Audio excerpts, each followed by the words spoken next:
Pokoknya agar Islam itu swalana busra bisadin mustamirin laisan apa dan haitsu utina atoan jama al fakhrul mu'abbad. Jadi kita ini diberi resep Rasulullah yang luar biasa. Kowe digedingi wong yo ganjaran wong lebur dosa. Disenengi yo ganjaran di dongakno. Kurang apanya? Harmonis mbek bojo yo seneng jenenge harmonis. Nah lagi tukaran yuskitun nafaqah. Tukaran iki ora wajib nafaqah. Lah nek kita kepen medhit tukaran terus. Mereka nak nusus iku yuskitun nafaqah. Penak boten. Jadi kena rasa nafkah ibu bojomu picu supaya nusus. Engko nek wis rewel pure gugur nafkah. Cuma aku ya ora entuk jatah. Pokoke kula niku kepengine iku ya pokoke Islam iku enak ngono. Terus kula niku kepengin pokoke Islam iku ya pokoke sing nyaman.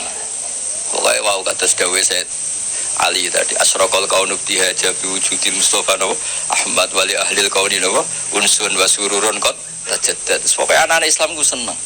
Lara ya seneng lebur dosa. Sengko sehat ya seneng manfaat. Yes pokoke asik. Salat kok ngarep ya apik saf awal, kok guri agepe tawadhu. Lho yen wonten wali niku dadi wali mergo salat kok guri. Sing wali saf awal gak trimo. Lho kok salat kok guri kok dadi wali kaya aku. Sing saf awal gak terima. Jadi saya guri kowe ros bebek dadi wali kok guri. Jadi inilah astahyi menawa aku isin mbek pangeran. Wong sak aku kok wani madhep pangeran kok ngarep. Jadi gak pede nek semongso ora sampean kan krono males ora krono. Jadi waline ku mergo salate kok guri. Kok isin ketemu pangeran kok cek sok parke wani kok ngarep. Tapi jadi tiru, ini mau cerita kan? Mau sampean fatwa, dari Gus Pak sholat gue guri ku sunat. Wah, jadi fitnah. Tapi gak apa-apa, misalnya sampean ngono tenan ya apa, panjang di kaslan. Tapi mau cerita. Jadi nyaingi wali toat itu ya gampang. Kalau nanti mau tentang karangan kitab Habaib, ada wali yang tahajud terus ibadah terus. Ya saingannya wali sing turu ditakoi. Gusti saya ini tidak terima, kenapa saingannya wali yang tidur? Jawabnya pangeran unik. Gue sholat terus, ube aku boleh putih tenanan. Soalnya aku piye. Ini dawai Allah. Nah, aku berhubung anggap aku apian terus ditinggal turu. Amina makrifanama. Dia tuh nganggap saya ini tidak akan pernah apa-apa. Maksudnya selalu baik-baik saja. Berhubung pangerannya sapian turuan. Terus ini iso jadi wali nih.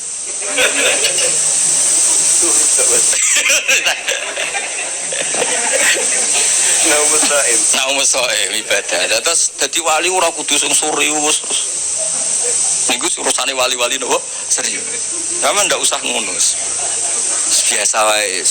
Bengak-bengok sik ngaten iki biasa. Biasa. Misuh itu pertama dosa. Nek suwe dadi bahasa iku ya biasa. Kayak wong belah, wong Surabayanan ketemu kanjeng cek urip takon.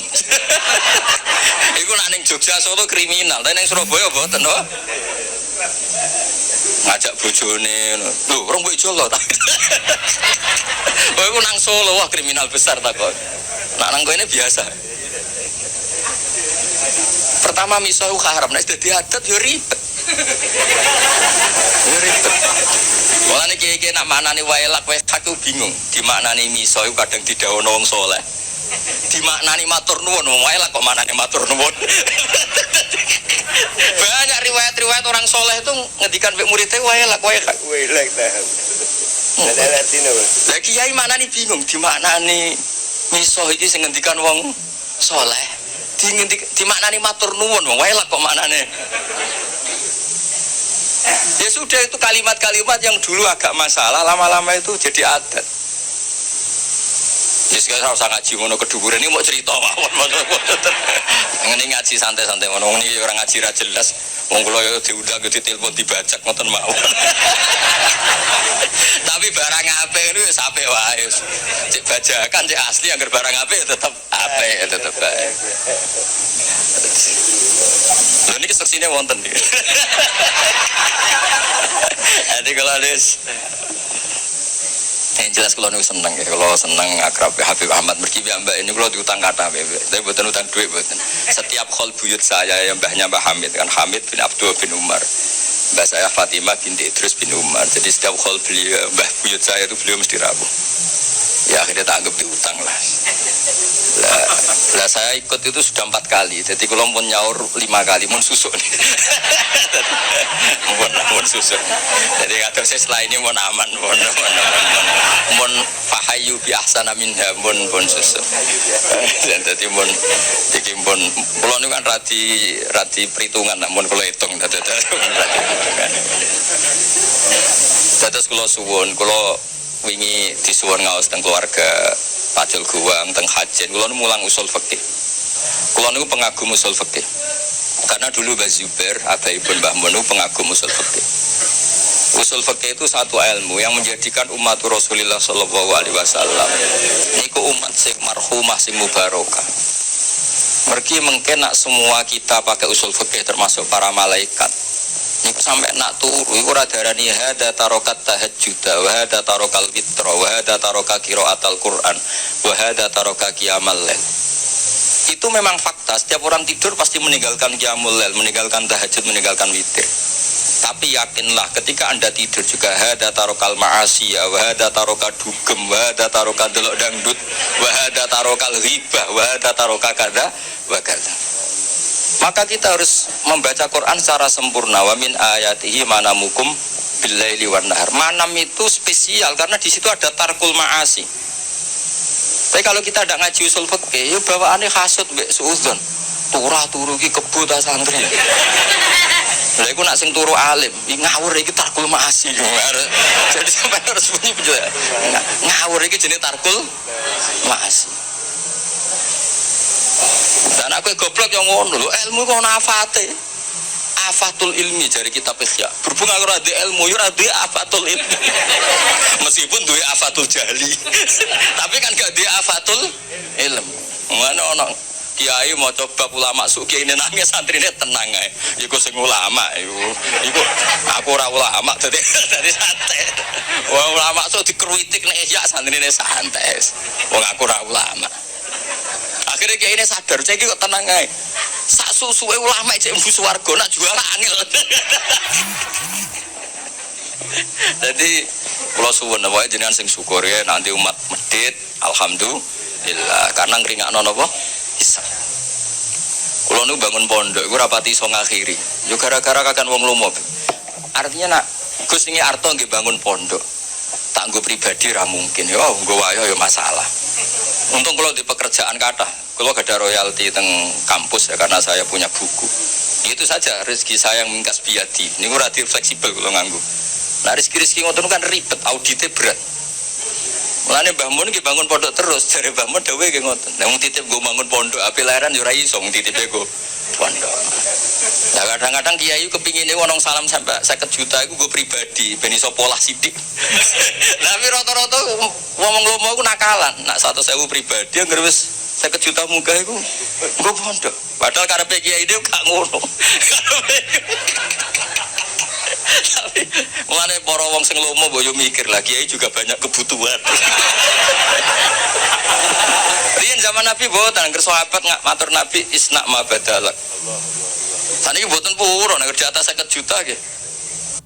Malah kadang saking medite ya butuh napa keramik ditekakno keramik. Kiai ini rantok fi kok toko bangunan. Grup keramik. Jadi saya ribet-ribet. Niki Mbak Mas Duki paling pengalaman nggih sami nggih. Sami Mbak nggih. Itu strati ribet. Nah sampeyan aku pengen seneng niru kula nggih wae. Wong medhit itu hikmah gede. Hikmah kanggo kita karena meringankan hisab. Mudike tiyang hisabe berat gitu. Kula mbayangno sing salam templek kula 10 juta. Suatu saat kok mlebu neraka kula barno mesti protes. Lha yo Gus tau tak salami templek 10 juta kok aku mlebu neraka barno. Padahal kula ape nulung ya wedi kecemplung piyambak. Ribet kan. Ribet. Maksudnya kula kepengen santri-santri terdidik lah ora usah dadi kiai gremeng wong kene medhit kabeh. Wong kene gak peduli kiai, enggak peduli itu bagus karena ngringkankan apa? Hisab. Wae kula suwun. Jadi hidup itu nikmati. Mane wali-wali riyen nggih rileks, nggih santai karena memang kaya dawuh kitab hikam ilahi kaifala tahsunu ahwali wa bika qomat. Kula baos tengene sara-sara mangharokate mboten latu hasinu ahwali tapi ilahi kaifala tahsunu ahwali wa bika qomat. Gusti apapun yang terjadi pada saya itu semuanya baik. Piye-piye nu kabeh kersane jenengan. Lane jenengan misalnya jadi wong lanang dimarahi bojo terus itu bagus. Orang kayak sampean bisa amal apa ketika rukun, ketika harmonis iso ta ndolakno ning mall? Ndak bisa. Nyenengno tuku Ferrari ndak bisa. Satu-satunya ganjarane sampean diujar-ujari sabar, wis iku. Itu cara kamu jadi wali. Lewat jalur sabar diomeli. Wis iku wae. Gawe taqarrub ila Allah. Dadi matane waso baru ilal ladina amanu wa amilus sholihat wa tawassaw bil haqqi wa tawassaw bis sabr. Nah sama nak rukun niku untuk menjadi ibadah harus sedekah, harus servis. Kamu bisa apa? Ya itu agama Islam. Agama Islam itu agama yang semuanya enggak dianggap problem. Coba kalau kamu hidup di Korea Utara, masyhur itu kalau orang sudah jadi problem negara ditembak dihabisin. Orang punya penyakit menular dihabisin. Kita barokahnya Islam yang sehat ngrumat sing loro di keyakinan tuh kafaratut dzunub. Yang rumat di keyakinan ngono iku ibadah. Jadi hadatin ja'a bisurur wa bil makhraj. Agama ini semuanya itu solusi. Pokoknya enak. Wes enak gampang, pokoknya nyaman. Mati nggih ngoten nggih nak kula masuk Ki Enom sira wedi mati. Mati itu menurut Nabi itu enak. Allahumma ij'alil hayata ziyadatan li fi kulli khairin. Nak urip sanggup bae potensi nambah kebaikan. Wal mauta rohatan li min kulli syarrin. Apapun baiknya kita sekarang itu masih berpotensi nanti tidak baik. Kalau sampean ingin mesti enggak bisa berbuat jahat lagi, caranya apa? Mati. Jadi mati itu akhir dari segala keburukan. Jadi kenapa mati? Alhamdulillah Gusti menika pun bener saged pola Gusti pun mati. Jadi nanti kematian Anda adalah rohatuka min kulli syarrin wa min kulli maksiatin. Tapi hayatuka adalah ziyadatun fi kulli khair. Jadi Islam itu melihat sesuatu itu gampang. Jadi sudah kalau watawafani maka nanti wafat khairan di. Ya sudah kalau ya sudah pokoknya ini ini maka nanti hayat khairan di watawafani maka nanti wafat khairan di. Tapi kita ini karena marahi pangeran itu semari ribet. Gusti, ampun mati riyen Gusti, kula dereng nate mapan, dereng nate sugih kok mati. Rugi kula Gusti. Lho kowe ning donya ku ora napa, ora melok di donya kok melok. Ini cara bapak kula nak didik kula. Wong mikir donya goblok-gobloke wong. Ora melok duwe kok dipikir. Itu bapak nak nyontokno gini, dulu mobil mewah itu BMW, ada orang punya mobil mewah BMW. Iku pajeke piro, terus nak bane rusak gentine piro, spione piro. Kowe ora melok duwe tapi melok mikir. Itu goblok apa ora? Goblok kan. Lah dunya ya padha, dunya kuwi pangeran, ora melok duwe kok mbok pikir. Wis ben. Mulane cara hikam ya sudah fafawidil umur ila mudabbiriha ya wis dunya kok ana sing duwe rupa-rupane Allah taala. Nang sampeyan ora melok duwe kok mikir, tunggale sampeyan ditampa di Alphard. Sak miliar 200, pajeke 12 juta. Nak spione rusak regane 4 juta. Piye carane? Ora melok duwe kok mikir. Niku goblok apa pinter? Goblok. Lah sampean mikir dunya wis kira-kira ngono, ora melok duwe kok mbok pikir. Nah, mulane Islam mengajarkan tawakal, hasbunallah wa ni'mal wakil, ni'mal maula wa ni'man nasir, wa ufawidu amri. Kulon kadang nggih terjebak wae didikane sampean, kadang kepengin mikir dunya. Kulon kan termasuk kerja teng kampus, kadang ngono rapat para pakar. Kulo rapat iso mikir macam kulo kiai, maksudnya iku yo mergo jadi beda ya, nubuah dengan kecerdasan itu beda. Ini yang terakhir kalau cerita sambil ngenang Syekhina Kiai Haji Maimun Zubair. Beliau dekat sekali dengan Habib Ahmad. Mbah Mun nanti cerita. Salman Al-Farisi ku yo hebat. Jenenge di ide Khandaq ku hebat. Kita tahu ketika perang Ahzab niku Nabi dikepung kufaru Quraisyin, musyriku Makkah, wa nasara Najran, wa yahudu Khaybar. Jadi ada hizbun min musyriki Makkah, wa hizbun min nasara Najran, wa hizbun min Yahudi Quraidah wa Banin Nadir. Mulane diarani perang napa? Ahzab. Jadi di Quran ndak menang perang Khandaq tapi perang napa? Ahzab. Secara teori Nabi mesti kalah karena dikepung.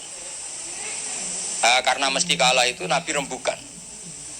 Sahabat tidak ada yang usul kecuali Salman Al-Farisi. Terus beliau ngendikan di daerah kita, maksudnya Persia, Kalau perang tidak imbang tuh bikin Khandaq. Ukurannya kuda terbaik tidak bisa menculok. Bikinlah Khandaq. Sekarang masyhur itu ada Khandaq ya, di Madinah. Nabi ini mental mawon nggih, santai mawon nggih, setuju. Nabi itu legowo, ada ide cerdas cemerlang ya. Setuju. Nikma maro'aita itu pendapat yang bagus sekali. Nabi santai setuju. Tapi Nabi makomnya itu sudah nubuah. Dan itu ulama entah berapa kadarnya pun tetap punya ulama warasatul anbiya. Nabi santai. Nah ternyata betul, Khandaq itu hanya bisa menahan musuh. Tapi kata orang-orang kafir yang zaman itu dipimpin Nabi Sufyan, kuatnya Muhammad nganti sewiro, dikepung sampai 26 hari. Lalu itu, wah pokoknya nanti pasti kelaparan. Betul, orang Islam sudah mulai kelaparan, masyhur kan?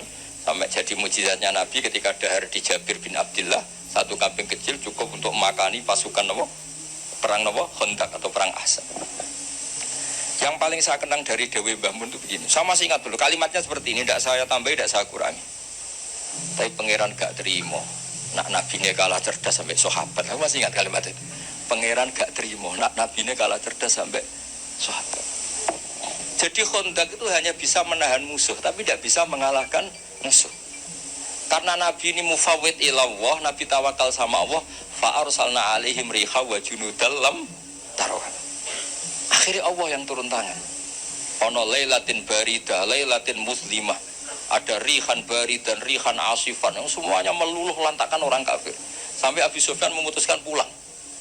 Saya semua sejarah sepakat. Abu Sufyan CS pulang itu karena Khandaq apa karena rihan? Artinya gini, tafwid itu makamnya di atas ikhtiar. Tapi Nabi legowo meskipun makam beliau nubuwah tafwid yang ngergani pendapat sing syariat. Juga Habib Ahmad itu maskeran yo gelem mboten nggih purun, nak maskeran yo ikhtiar, nak mboten nggih tawakal. Pokoke di terus pokoke urip itu digawe gampang. Enak mawon. Anak samane iso ngono iku eksistensi Rasulullah sallallahu alaihi wasallam iku eksistensi sing napa wali ahlil kauni unsun wa sururun qad tajadda. Jadi semua ajaran Nabi itu membawa unsun-unsun itu kesenangan yang asik. Ki Jawa nak manani aring-aring itu asik. Wa sururun qad tajadda. Ya seneng. Kok sampean ngaji kula seneng, ketemu kiai kula ora seneng, ya sampean nganggur ya seneng. Wis pokoke asik kok. Asik. Sing ribet nak kiai ketemu rondo ayu kula sare ribet. Mergo rondone ndelok wajah kiai ibadah, kiai ndelok maksiat iku ribet.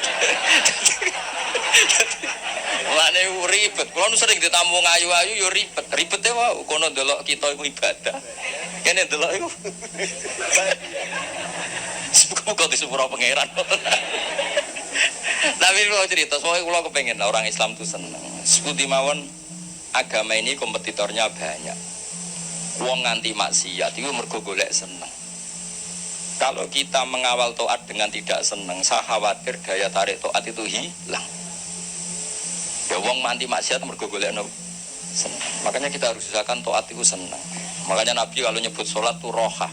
Arifna ya Bilal, arifna ya Bilal. Bilal ayo nang sholat aku benang seneng. Wa qurratu aini fi sholat. Jadi ibadah itu harus latih rileks, latih senang supaya ini jadi pesaing maksiat yang lebih baik. Kalau ibadah ini problem, nanti orang nyari kesenangannya pakai solusi maksiat. Makanya ibadah itu harus ala bi dzikrillah tatmainnul qulub. Istighfar ya seneng. Wis ra disepuro lah kok istighfar wis. Meskipun kentuk kabar ra disepuro, tapi kan seneng. Karena sudah abdiyah wal ubudiyah, sudah ngerasa kawulane Allah tenan minta ampun. Ojo kok bar istighfar di sepuro ta ora. Nek ora aku rak rugi. Memangnya pangeran kancamu dagang. Ana untung rugi. Ya enggak usah begitu. Memang seharusnya hamba yang dosa itu istighfar. Soal ditampa mboten wilayah Allah taala dan kita husnudzon Allah Ghafurur Rahim. Seniki ngaji kula sampean ngantul nggih monggo mboten ya ngawur tenan maksude ku dibacano kitab cirang ngantul. Tapi kula suwun apa yang saya bawa ini teng kitab I'anatul Talibin kula baca, kula bawa supaya jenengan yakin, hakul yakin yang ditradisikan Kiai Mas Duki, Kiai Miftahul Ahyar dan tokoh-tokoh NU ziarah teng wong tua itu tidak main-main. Itu supaya mengkafaroi yang jangan-jangan ketika beliau hidup kita kurang baik. Yang bisa merubah status itu hanya apa? Kita ziarah ke beliau karena hadisnya tadi siapa yang zaman hidup akon liwalidayhi, ketika setelah beliau wafat kita ziarah, itu nanti status itu diganti apa? Baron liwalidayhi.